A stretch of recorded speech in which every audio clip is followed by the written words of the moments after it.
My manager stopped me in the hallway on a Tuesday morning and asked why there was a discrepancy in the payroll report I'd submitted the week before. I didn't know what she was talking about.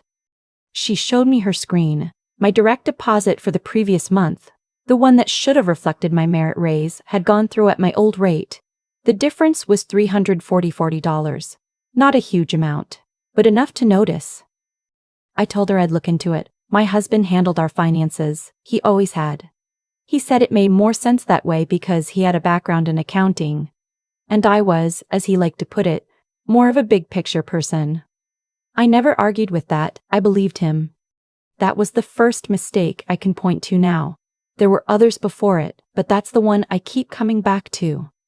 His name doesn't matter anymore, but for the sake of this, I'll call him what he was to me for 6 years, my husband.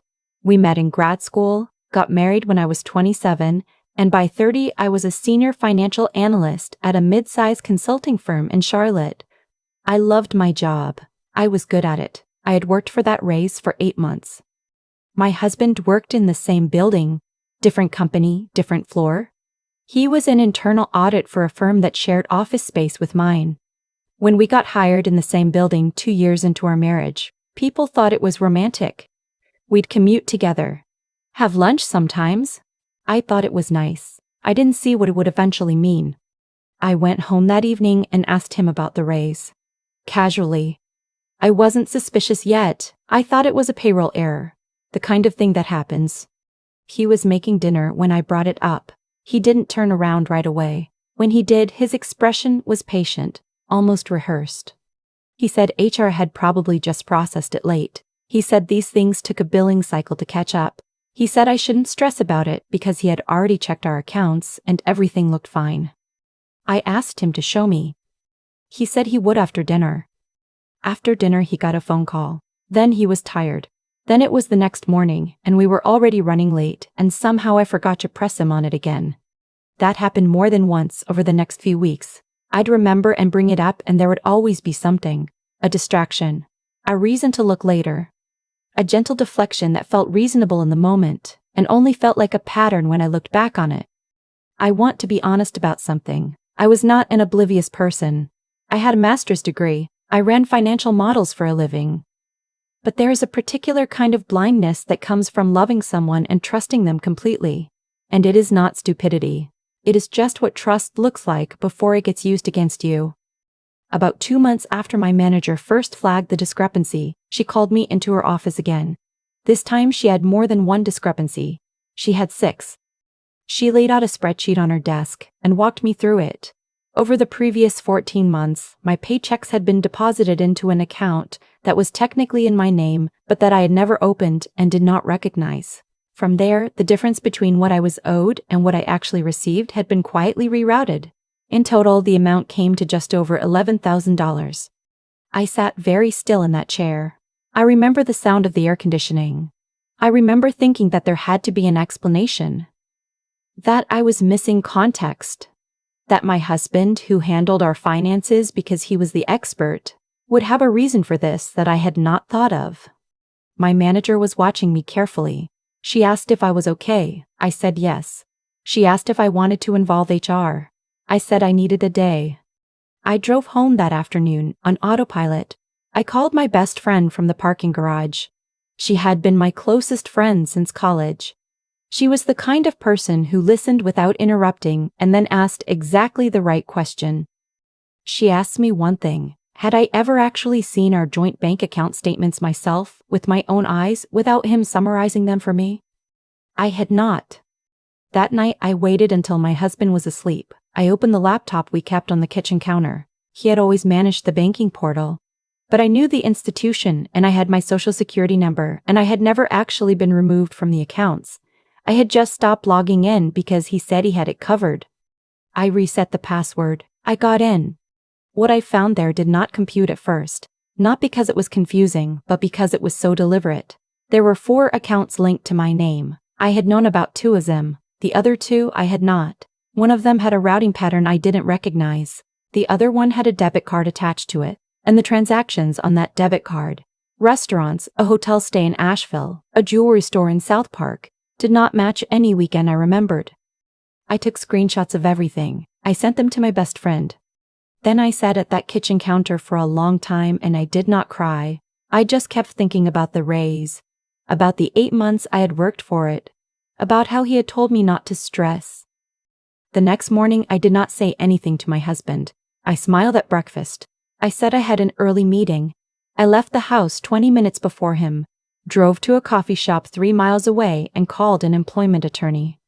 I want to say I was calm and strategic from that moment on. I wasn't entirely. There were days in the following weeks when I second-guessed everything. When I wondered if I'd misread the accounts, when he would look at me over dinner with that particular expression of his, warm, uncomplicated. And I would feel the doubt creeping back in. That is what gaslighting does. It doesn't just happen in arguments. It happens in the quiet moments. In the way someone has learned to look at you. But I had the screenshots, and the attorney had referred me to a forensic accountant, and the forensic accountant found things I had not found. It turned out the account I had never opened had been opened with my signature, a signature that was not mine. My husband had been in internal audit for 9 years. He knew how financial institutions process paperwork. He knew where the gaps were. The forensic accountant also found that a credit card had been opened in my name 18 months earlier. The balance on it was $14,200. I had never held that card. I had never made a single purchase on it. In total, the amount he had diverted or borrowed against my name without my knowledge was just over $31,000. $31,000. I had to read that number several times before it felt real. My best friend came over the night I got the final accounting report. She sat with me on the back porch while I went through it. She didn't try to explain it away or tell me there might be another interpretation. She just said, "You have everything you need." She was right. The hardest part was not the confrontation. The hardest part was the week before the confrontation, when I had to keep acting like nothing had changed. When I had to sit across from him at dinner and answer his questions about my day and not let my voice give anything away. I am not a person who is built for that kind of silence. But I held it. My attorney had advised me to wait until I had spoken with the divorce attorney and made certain arrangements before I said anything to him. I followed that advice exactly. I moved a portion of my personal savings into an account solely in my name. I made copies of everything. I documented the accounts, the transactions, the signature discrepancy, the credit card. Then I sat down with him on a Sunday afternoon. I didn't yell. I thought I would in the moments when I'd imagined this conversation. But when the moment actually came, I was just tired. I put the folder on the coffee table and told him to open it. He looked at it. Then he looked at me. Then he said something I have thought about many times since. He said he had only been trying to protect us, that the accounts were structured the way they were for tax purposes, that I had never been interested in the details and so he had managed everything the way he thought was best. I asked him about the credit card. He was quiet for a long time. Then he said it had gotten out of hand, that he had meant to pay it off, that he had been going to tell me. I told him I wanted him out of the house by the end of the week. I told him I had already retained an attorney and that they would be in touch with him directly. I told him that if he contested the credit card liability or the diverted paychecks, I would be filing a police report in addition to the civil proceedings. He left. I won't pretend it was clean after that. Divorce is not clean. There were weeks when I couldn't sleep and weeks when I could barely get through a workday without sitting in a bathroom stall trying to regulate my breathing. There were nights when I missed him. Not the person he turned out to be, but the person I had believed he was. That grief is its own thing and it doesn't follow a neat timeline. But the process moved. My attorney filed for divorce on grounds of financial fraud. Because he had opened the credit card using a forged signature, the criminal element was clear. His own attorney apparently advised him early on that contesting anything was going to make things significantly worse for him. He did not contest the divorce. He agreed to full liability for the credit card debt. He agreed to repay the diverted paychecks. The judge in our case was straightforward. The documentation was thorough. The forensic accountant testified. The settlement took 4 months to finalize. I was awarded the full repayment of the diverted income. The fraudulent credit card debt was assigned entirely to him. Our jointly held assets were divided, and because the fraud had been conducted during the marriage using marital assets, I received a larger share than a standard 50-50 split would have given me. My attorney had fought hard for that, and I am still grateful. His employer was notified of the criminal matter as a condition of the proceedings. He lost his position in internal audit, which, given what he had done, felt like the most appropriate possible outcome. A person who spends their career identifying financial misconduct in others had been quietly committing it at home for years. My manager, who had been the one to catch it in the first place, checked in on me throughout the process. She never made it awkward. She never treated me like I was fragile or like I had done something wrong by trusting my husband. She once said to me, and I've thought about this a lot, that the most competent people in a room are often the ones most likely to delegate trust. That it's not a character flaw, it's actually a sign that you know how to work with people. It just requires being more careful about who you extend it to. I kept that.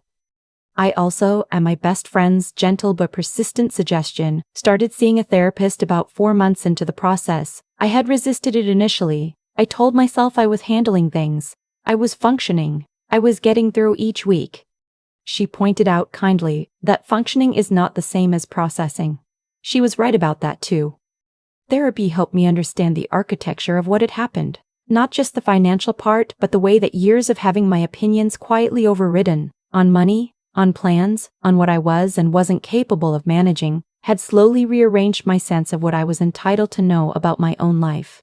I had handed over control, not because I was weak, but because he had convinced me, incrementally and with great patience, that I didn't need it. Getting that back took longer than fixing the finances. There is something I want to say to anyone who might recognize pieces of their own life in this. Not because I think I have answers, but because I spent a long time believing that the fact that I hadn't noticed sooner meant something was wrong with me. It didn't. Recognizing a pattern requires being able to see the whole picture. When you are inside something, the frame is hidden. That is not a failure of intelligence or perception. It is the design of the thing. I am 33 now. I live in a house I bought on my own. The down payment came partly from the settlement. I have a financial advisor I meet with quarterly. I review my own accounts every month without asking anyone else to summarize them for me. These feel like small things, but they are not small things to me. My best friend got married last spring. I was her maid of honor, standing up there with her, watching her with someone who looked at her like she was the most uncomplicated good thing that had ever happened to him. I felt something I hadn't expected to feel.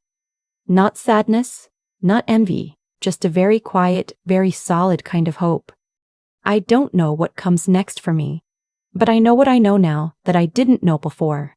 I know what my accounts look like. I know what I earn and where it goes and what I am worth, not just financially, but in every room I walk into. That is not nothing. That is actually everything.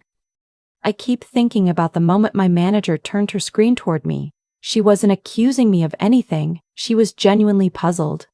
A small number in a spreadsheet column didn't add up, and she wanted to understand why. That's all it was, a $340 difference in a payroll report. And yet that one small thing, that one question asked in good faith by someone who had no idea what she was about to unravel, pulled the thread that brought everything down. I've thought a lot about why things unfolded the way they did. Not in a fatalistic way, not in a the universe was sending me signs way, but in a very practical cause and effect way. My husband made choices, real choices, made deliberately over a long period of time, and those choices had a logic to them. They worked because I had handed over trust without keeping any accountability for myself. Not because I was foolish, but because I genuinely believed that love meant not needing to verify, that asking to see the bank statements would signal distrust, that deferring to someone who said he had it handled was the same as partnership. It wasn't, and I think that's worth sitting with because I don't think I was unusual in believing it. What I know now is that integrity, real integrity, the kind that holds in private when no one is checking, is not something you can assume in another person just because you love them. You have to look at what they actually do.